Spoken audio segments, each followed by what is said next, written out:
Bonjour à tous et bienvenue dans Contact. Aujourd'hui, nous avons réuni un panel d'usagers et nous les avons confrontés à des situations problématiques qui se produisent encore tous les jours dans notre pays. Voyons voir tout de suite quelle sera leur réaction en matière de sécurité routière.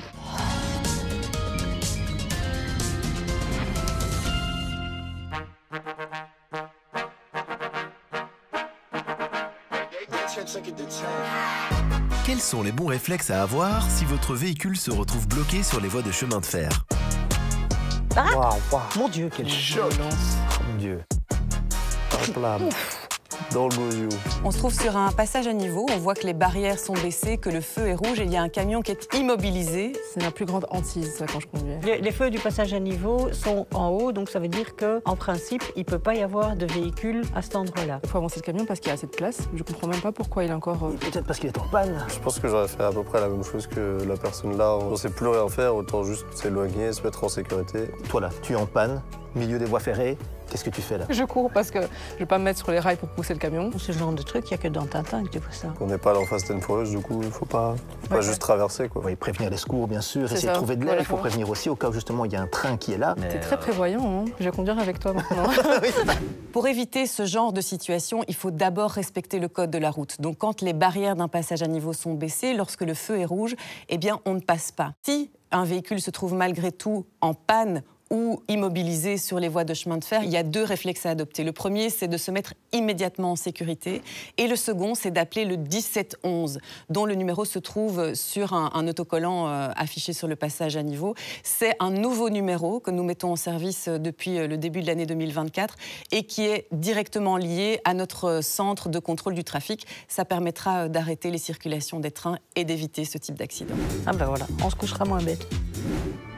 Connaissez-vous toutes les signalisations que l'on peut retrouver à l'approche d'un passage à niveau?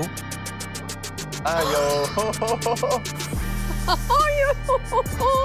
Alors, je m'y attendais, mais absolument. Hein. C'était moins une, hein, Là, vraiment, il n'y a aucune excuse. Il y a tous les signaux. Tu as la barrière, il y a sûrement les feux qui clignotent. Et il y a un motard qui emprunte la piste cyclable, franchit volontairement le passage à niveau fermé et manque à quelques centièmes de seconde de se faire percuter par le train. Je comprends même pas comment se fait qu'il n'a pas été écrasé. Mais je pense que la personne sur le scooter n'a même pas vu. Hein. Il y a toute la signalisation possible. T'as les panneaux, t'as les croix rouges et blanches. Il y a un signal sonore aussi, normalement. En plus, oui. Dès que j'entends le ding-ding-ding et que les barrières s'abaissent, je suis déjà arrêtée, moi. J'arrive pas à m'expliquer cette situation. Je ne comprends pas comment cette personne ne réagit même pas en voyant le train, en fait. Il avait tous les signaux possibles pour s'arrêter. Elle n'accorde pas beaucoup d'intérêt à la vie, à mon avis. Hein, parce que...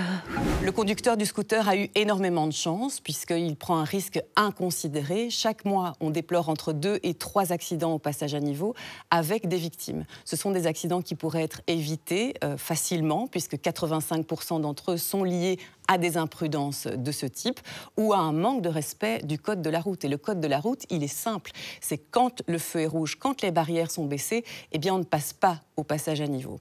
Et ces images sont glaçantes, mais elles servent à la sensibilisation. Et quand la sensibilisation ne fonctionne pas, on doit passer à la répression. Il y a de fortes amendes à la clé. On espère quand même que toutes ces mesures vont en dissuader certains. Allez, on y croit. Merci d'avoir suivi Contact.